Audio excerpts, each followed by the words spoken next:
El machismo se ha vuelto a poner lamentablemente de moda en estos últimos días y coincide con la salida de un nuevo libro de Miguel Lorente, que es médico forense y acreditado experto en violencia de género, que se titula Tú haz la comida que yo cuelgo los cuadros. Miguel Lorente explica que aunque todavía las mujeres no sean conscientes de ello, seguramente muchas se encuentran atrapadas en situaciones no igualitarias y seguirán encontrando palos en la rueda a medida que traten de avanzar en sus carreras profesionales y también en sus vidas privadas, atrapadas en lo que él denomina ciertos espacios y estereotipos que forman parte de lo que en otro libro, ya en el 2009, llamaba el postmachismo. ¿Qué tal, Miguel? Bienvenido a Periodista Digital. Muchas gracias, muy bien. Pues decía, no sé si lo decía bien, que el machismo, lamentablemente, bueno, volvemos a hablar de él, se ha puesto como tema de campaña, sorpresivamente. Te pido una valoración, como lo has visto, porque hay distintas opiniones al respecto. Sí, el machismo siempre está presente porque vivimos en una sociedad y una cultura androcéntrica y eso hace que la realidad venga condicionada por esas ideas, por esos valores. Lo que sí es cierto es que en su manifestación más directa, más explícita, pues no siempre aparece y da la sensación de que cuando no ocurre así es que está ausente. Y quizás debemos de ver la parte positiva de este tipo de circunstancias, de manifestaciones como las que ha hecho el ministro Cañete, como un reflejo y un ejemplo de la realidad del machismo y de cómo condiciona incluso la forma de pensar en gente que se supone que debe haber hecho una valoración crítica de todo lo que es la realidad social para intentar transformarla. Yo creo que lo importante de sus manifestaciones reflejan esa idea de superioridad de los hombres, no solo en lo intelectual, sino en muchos otros ámbitos, y que esa idea lleva a condicionar la realidad, incluso a darle significado a lo que ha sucedido. Y por lo tanto nos da la oportunidad de ser críticos con todas esas ideas, de ser conscientes de que están presentes y que tenemos que trabajar y mucho para cambiarlas, para erradicarlas, para transformar esa realidad. Bueno, pero el hecho de que hayan sido unas declaraciones muy desafortunadas por parte del candidato a las europeas por el PP, Miguel Arias Cañete, no significa que vivamos en una sociedad machista. De hecho, tanto por un lado por el otro, se le condenó y se le criticó por lo que dijo. O sea, eso quiere decir que vivimos, que estamos rodeados de cavernícolas o que somos todos un poco machistas. Sí, yo creo que es más eso. Es decir, yo creo que la conclusión a la que podríamos llegar es que por el hecho de que no lo hubiera dicho no quiere decir que no seamos machistas, porque la cultura no es la expresión última en la conducta o en lo que es la manifestación verbal, sino la cultura es un poco el conocimiento que nos da sentido y significado, que nos genera una identidad, una manera de ser hombre, una manera de ser mujer. Y cuando tú analices esas formas de ser hombre y de ser mujer, cuando vemos los espacios que ocupamos hombres y mujeres, cuando vemos el significado y el valor que se hace o que se le da a lo que hacen hombres y mujeres, te das cuenta que no está tratado de la misma manera y que está condicionando en gran medida a la hora de llevarlo a cabo por esas ideas previas de lo que debe ser un hombre y lo que debe ser una mujer. Y cuando esos estereotipos, esos espacios se modifican, pues hay actitudes que vienen a cuestionar si es una buena mujer por el hecho de que sea una gran profesional pero haya abandonado el cuidado, la atención de los hijos, o si es un buen hombre porque en lugar de estar dedicado a su trabajo, a su promoción profesional, está más vinculado al cuidado y a las tareas domésticas. Y te pongo un ejemplo. Cuando estaba yo un día en el colegio de mis hijos esperando a que saliera el menor para recogerlo, había un grupo de mujeres hablando y decían que uno de los hombres que habitualmente también iba a recoger sus hijos, un hombre bien puesto, joven, tal, estaban hablando de él y yo ya las conocía a ella, estábamos hablando y dice, es ese aviador. Y yo pensaba, como viajo mucho, yo pensaba que era piloto de alguna línea aérea. Y digo, oye, ¿de qué línea aérea es? Para si algún día coincido con él, pues saludarlo, pasar a la cabina, tal. Y se echan a reír y dicen, no, es aviador porque es el que había el pan, el que había la comida, el que había las cosas del hogar. Entonces, de alguna manera, las propias mujeres, porque estaban hablando de cultura, estaban ridiculizando a un hombre que no tenía trabajo, que su mujer era fiscal en la ciudad, pero él estaba en ese momento preparando oposiciones y dedicado a las tareas domésticas. O sea que también, o sea que en tu libro no es un ataque a los hombres, En absoluto. sino que el machismo también está en las mujeres. El machismo es cultura y la cultura condiciona la forma de actuar y comportar hombres y mujeres y las mujeres adoptan roles machistas y transmiten roles machistas y los hombres a veces rompemos con esos roles machistas y somos proigualitarios o feministas. Pero yo conozco, Manuel, muchas mujeres a las cuales no les gusta que el hombre se encargue de las tareas del hogar. O sea, Claro. no se sienten bien, no sé si no les gusta que su pareja sea alguien exitoso en el trabajo, sea alguien reconocido dentro de la sociedad, y que, bueno, que de esas tareas, pues ellas se pueden ocupar, y no por eso ni él es un cavernícola ni ella es una Claro, sumisa. en absoluto. Yo creo que la libertad debe llevarnos a esa normalidad. Y cuando Pero esa normalidad es criticada. no, es criticada cuando es impuesta. Cuando en lugar de ser una decisión pactada, consensuada, es una especie de imposición, o bien porque haya alguien que te la imponga, sea tu pareja o sea tu contexto, o como decía una compañera, decía, a mí es que mi madre me decía que hay que ver qué mala mujer soy, porque he tenido solamente un hijo, porque de vez en cuando digo algún taco, etcétera, etcétera. Entonces a veces tu contexto es el que te impone y no eres tú la que decides libremente. Y sobre todo cuando eso no es una decisión aislada o perdón, no es una decisión generalizada, sino que es circunstancias puntuales que en un momento determinado llegan a esa decisión. Cuando eso se ve con normalidad en términos generales, entonces es cuando debemos de preguntarnos si las condiciones que existen en nuestra sociedad conducen hacia esa normalidad de que el hombre sea una persona de éxito porque se ha decidido y se ha pactado voluntariamente, o si es una especie de exigencia a la cual debe renunciar la mujer a muchas cosas para que su marido sea una persona de éxito. Si se hace con libertad y con pacto y con decisión, no hay ningún problema. Igual que a Lo que veces pasa es que tú pones sobre la mesa algo que es interesante, que es el tema de la imposición. Es decir, durante los últimos años hemos visto campañas insistiendo en el tema de, por ejemplo, juguetes sexistas. Recuerdo una en Galicia, cuando vivía en esa comunidad, una del bloque nacionalista gallego, con su candidato Ancho Quintana diciendo que yo, presumiendo de que él iba a hacer la compra, de que él sacaba las basuras, de que él limpiaba en la casa, de que él cocinaba, etcétera, etcétera, como si los demás fuéramos unos auténticos retrógrados cavernícolas, ¿no? Eso también no es, de alguna manera, imponer un modo de vida que le puede venir bien a él, pero no me puede venir bien a mí. claro, es que el elemento de concienciación tiene dos objetivos.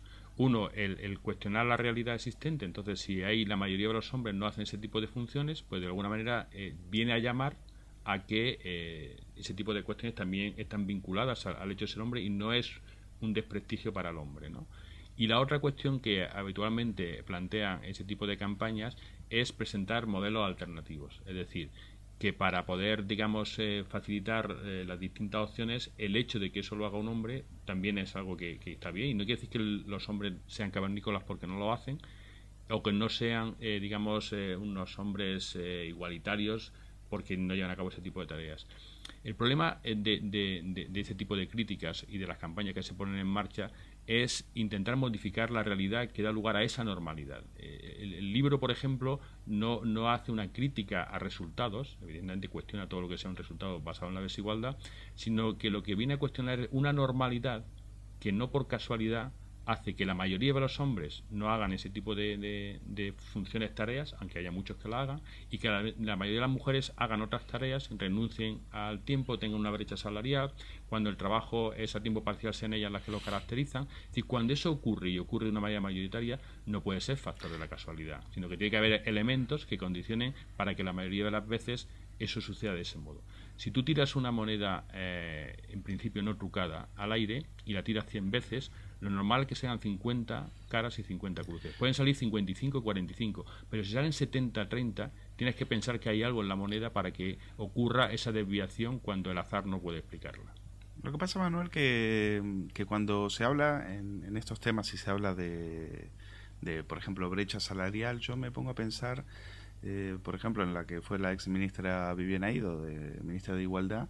Claro que ella, que después se fue a la ONU con un trabajo, con un cargo en el cual cobraba entre 11.000 y 15.000 dólares al mes,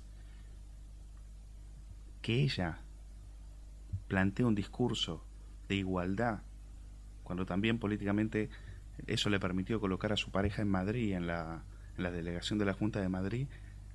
Eso, hablar de brecha de igualdad o de brecha salarial, utilizando un discurso de la igualdad, y tú te llevas 11.000 o 15.000 dólares al mes. No, Eso me parece un poco hipócrita, Manuel. Miguel.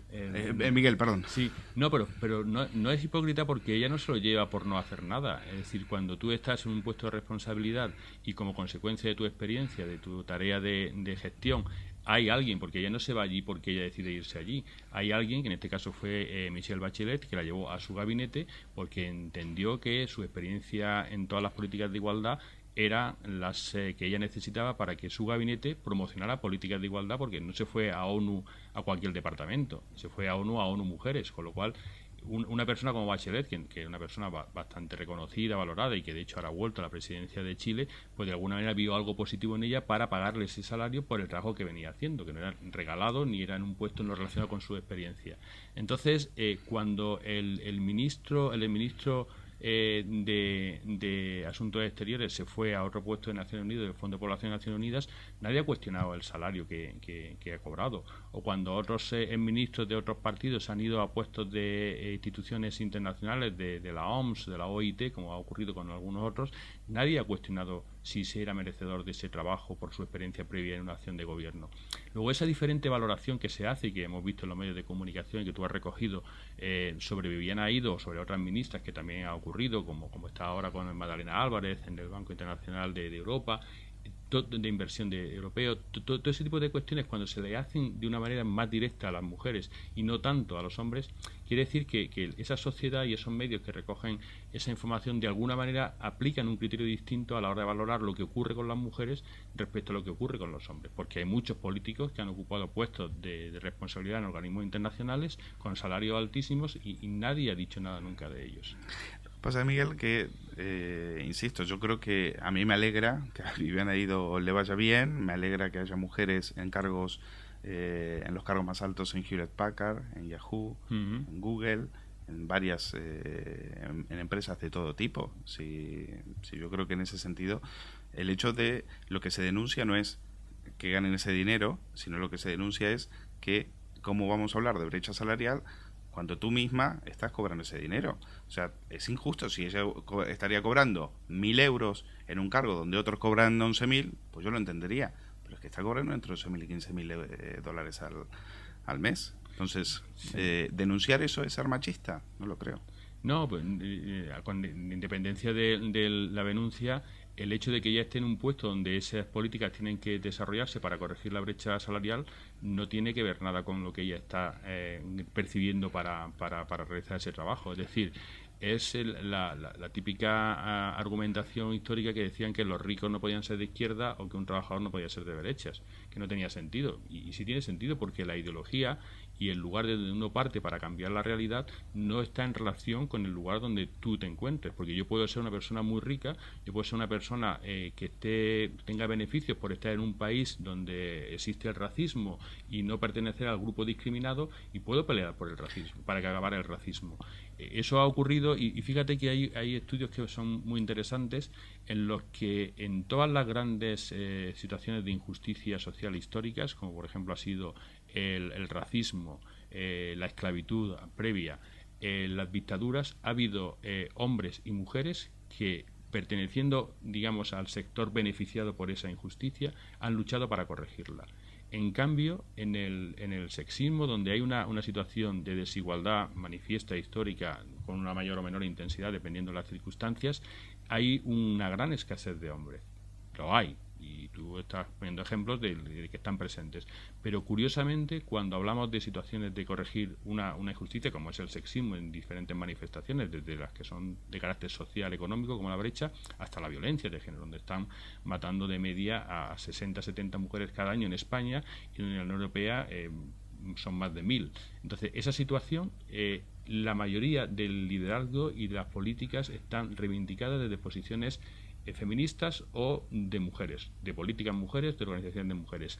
Entonces, esa falta de implicación de los hombres, que no es porque no les importe, sino porque no lo entienden como problema social, sino como problema de determinadas circunstancias, es bastante significativa para decir que nos falta algo para percibir que ese problema es un problema de todos, no solo de las mujeres. Por eso no es un libro para las mujeres, sino para que los hombres también se sientan implicados, también detecten pequeñas partes de esa normalidad que al final como hombres le afecta a ellos, porque vivir en una sociedad desigual, en una sociedad injusta, en una sociedad donde hay discriminación, donde hay violencia contra las mujeres, al final también es negativo para los hombres. Ponnos ejemplos para los hombres que nos están escuchando y que creen que por esto ejemplo, solamente es un canto al feminismo. Claro, el ejemplo típico de los hombres es la competitividad en la que nos encontramos. Los hombres presumen de su exigencia, de la fortaleza que tienen, de las responsabilidades que tienen que asumir, y lo ven como un reto, también como una responsabilidad, el hecho de entrar en un mercado laboral donde hay mucha competitividad,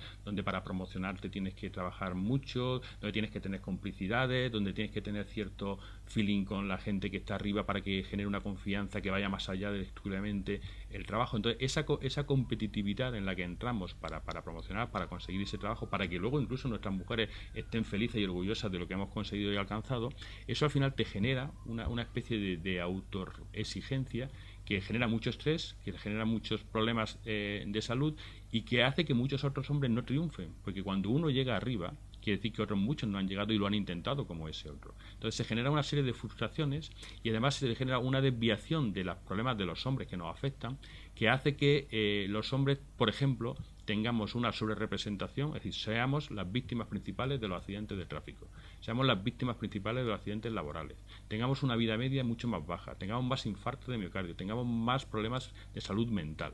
Y todo eso no es efecto de la casualidad, ni es efecto de una biología deficiente, ni es efecto de unas circunstancias puntuales que aparecen y desaparecen, sino que es la propia estructuración de la convivencia basada en ese nivel de exigencia y en esa desviación de la mirada hacia lo público y lo externo y no tanto hacia lo nuestro y lo interno. Entonces, los hombres, por ejemplo, detectan el cáncer con mayor retraso que las mujeres, porque existe la cultura en las mujeres que determinados cánceres, o que para evitar determinados cánceres tienen que hacerse revisiones periódicas, sobre todo el cáncer de mama y el genital. Sí. En cambio, los hombres no creemos que eso sea necesario para el de próstata o para el de colon o para el de pulmón. Entonces, esas dinámicas que nos han puesto como que es que el hombre que es erróneo, ¿no? Totalmente erróneo. Entonces, yo creo que tenemos que entrar en esas dinámicas de compartir más tiempo, espacios, de también preocuparnos, y que eso no es debilidad, que eso es inteligencia, precisamente para enriquecernos, para convivir mejor y para vivir más, entre otras cosas.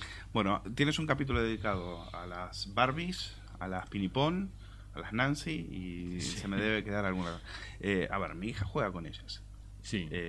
Y se lo pasa bien, y disfruta, etcétera. La verdad que yo no se lo he impuesto, no recuerdo habérselo impuesto. No sé cómo han llegado, no sé cómo han entrado esas decenas de Barbie a mi casa, pero eso es una disfuncionalidad. ¿Qué dice frente a eso? Sí, el capítulo juego con el nombre de la película de Almodóvar, ¿no?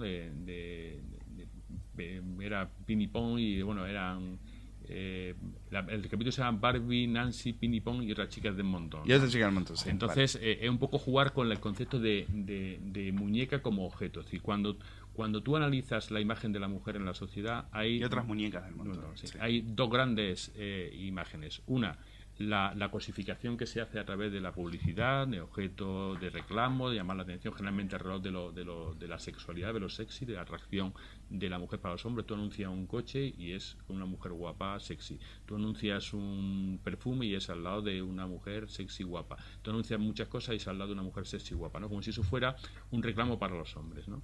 Y luego el tema de esa cosificación en la imagen de la mujer tiene una traducción directa en la realidad. Y te pongo el ejemplo más drástico, ¿no? Que es el de la violencia. Cuando un maltratador, no un hombre, un maltratador, lleva a cabo una conducta basada en la violencia, no en un golpe aislado en un momento determinado, sino en una conducta basada en la violencia, en que yo recurro a la violencia cuando considero que tú como mujer has hecho algo que no está bien y por lo tanto yo te corrijo para que seas una buena mujer, esposa, madre, ama de casa según mi criterio. Y eso es un poco la estrategia del maltratador. El proceso inicial, es decir, nunca empieza con un golpe. El golpe, si una pareja que empieza a convivir hay un golpe, pues rápidamente se detecta que esto es violencia, me está maltratando, tal, ¿no? Pero el proceso es un proceso más o menos lento, más o menos rápido, depende de las circunstancias, depende de los apoyos sociales, en el que el agresor lo que va haciendo es aislando a la mujer de su entorno entorno de relación, de sus fuentes de apoyo externo que se llama técnicamente, que son básicamente familia, amistades y trabajo si lo tiene. Entonces, ataca la fuente de identidad del pasado y la fuente de identidad del presente. Es decir, va dejando recluida a la mujer en el propio contexto donde existe la relación. Va dejándola sin ayuda, sin escapatorias. Ayuda. Claro, porque cuando el agresor le dice tú eres una estúpida, tú eres una inútil, tú no vales para nada, o le da un puñetazo, la mujer no tiene a quien acudir. Correcto. Con confianza, con tranquilidad para decirle, fíjate lo que me ha pasado, que anoche estaba yo en casa y Paco me dijo que era una inútil, que no valía para nada, y encima todo me pegó un empujón que me dio contra la pared y fíjate. Si tú no tienes ese contraste fuera, al final empiezas a entender la realidad a través del mensaje que tu propio maltratador, agresor, te dice, te lanza, porque siempre hay circunstancias objetivas. Entonces, esa cosificación, que es un proceso que se produce, cuanto más cosificada está la mujer en la sociedad, más rápidamente se produce. Entonces, el hecho de hablar de Nancy, Barbie, Pinipón, no es hablar de las muñecas Nancy, Barbie, Pinipón, sino del riesgo que tiene considerar a las mujeres como objetos, como cosas que son disponibles para que muchos hombres, no todos los hombres, vale, pero los hombres lo hagan. Pero ¿por qué hablamos de género y no hablamos de personas? Porque esos casos de violencia de género también los estamos viendo en matrimonios en matrimonios gays, por ejemplo. Entonces, esa explicación, ¿cómo se adapta a un caso, por ejemplo, de violencia en ese tipo de parejas? Muy fácil. Fíjate que se habla de género y de violencia de género porque la base de esta violencia está en una construcción cultural. Es decir, cuando alguien, como yo he tenido como médico forense mujeres, que te dice mi marido me pega lo normal, pero hoy se ha pasado. Y cuando hay una normalidad, cuando tú haces el estudio del Eurobarómetro de 2010 de la Unión Europea, el último que hizo sobre violencia, y te encuentras que el 3% de la Unión Europea, no solo de España, y el 3% de España coincide el porcentaje, piensa que la violencia de género es aceptable en algunas circunstancias e incluso un 1% en todas las circunstancias, cuando hay una cultura que te dice que pegarle a la mujer para corregir algo que está mal es adecuado, es correcto, y lo vemos en las encuestas que hacemos también aquí en nuestro país, y cuando entendemos, o cuando se ve que el 15% de la Unión Europea, el 15%, considera que la violencia física y la violencia sexual no son graves, ves que hay un componente cultural muy fuerte para darle significado a esa conducta. No para decir que está bien pegar, sino que cuando se ha producido le da significado y dice, eso no es grave. Porque son cosas que pasan en los matrimonios, porque algo habrá hecho de ella, porque habrá bebido alcohol, por la razón que sea. Entonces, esa construcción cultural se ha construido sobre la idea del género, porque el género no es ser hombre o mujer, sino cómo te comportas como hombre y mujer en cada contexto social determinado. Tú y yo somos hombres, pero dos hombres en España no son lo mismo que dos hombres en Sudáfrica, dos hombres en Arabia Saudita, dos hombres en China o dos hombres en Estados Unidos. Siendo biológicamente lo mismo, teniendo la misma carga cromosómica, teniendo la misma hormona circulando, lo que se espera de nosotros como hombres, nuestra conducta y nuestro reconocimiento o nuestra crítica como hombres va a depender de lo que la cultura dice que es ser hombre y lo que se espera de nosotros como hombres. Luego, esa construcción de la violencia justificada en el papel del hombre y en el papel de la mujer es lo que da lugar a una violencia de género. Y luego hay otras violencias. Si nadie dice que no existe violencia de las mujeres contra los hombres o en parejas homosexuales, pero la valoración cultural, la normalización, la minimización, la justificación no existe culturalmente. Y por tanto hay que abordarla, hay que combatirla, hay que erradicarla, pero el significado es distinto. Hay un doble rasero en los partidos políticos con respecto a esto. Te pongo el caso, por ejemplo, del Partido Socialista, que hizo bandera en campaña electoral y tiene todo el derecho a hacerlo. Si ve un caso machismo y cree que esa es su bandera, pues y Cañete mete la pata y dice lo que dice, pues tiene derecho. Ahora, claro, también es verdad, como le recordaron, que había un caso de un maltratador que era nada más y nada menos que el presidente del Partido Socialista. Y la respuesta de Ramón Jáuregui en ese caso fue, bueno, eso fue un incidente. Sí. O sea, parece que cuando pasa en un lado es un incidente, cuando pasa en la trinchera del otro ya es aberrante, ya es machismo, ya es homo cañetus. Claro, ahí se ve mucho lo que es la instrumentalización del acontecimiento, del suceso, del hecho en sí. Entonces, el significado que se da es diferente. Pero machistas existen en todos los partidos políticos porque están hablando de cultura. Es decir, no hay ningún elemento que impida, que dificulte el que no haya machistas en un espacio determinado porque previamente tú llegas a ese espacio con esa construcción de identidad, lo de Nancy, Barbie, Pinipón, es decir, esa identidad en la mujer y en el hombre está construida previamente sobre los valores de la cultura y sobre esos valores llegan las ideas, una ideología y tal. Si las ideas son más críticas con esos valores, al final la probabilidad de que tú como hombre, como mujer, cuestiones esos valores previos que venían dados por la cultura es más alta. Pero si no haces ese proceso de crítica, a ti nadie te da un carné de hombre igualitario por estar en una ideología determinada, porque la ideología está superpuesta a las ideas previas, a los valores previos que tú traías por ser parte de la cultura. Luego, para mí la diferencia en los digamos, sectores de izquierda, derecha, progresista, conservador, no está tanto en el número de machistas, sino en el número de feministas. Es decir, en las personas que se han hecho ese proceso, mayoritariamente mujeres, y que han adoptado esa crítica hacia la desigualdad y han hecho ese compromiso con la igualdad.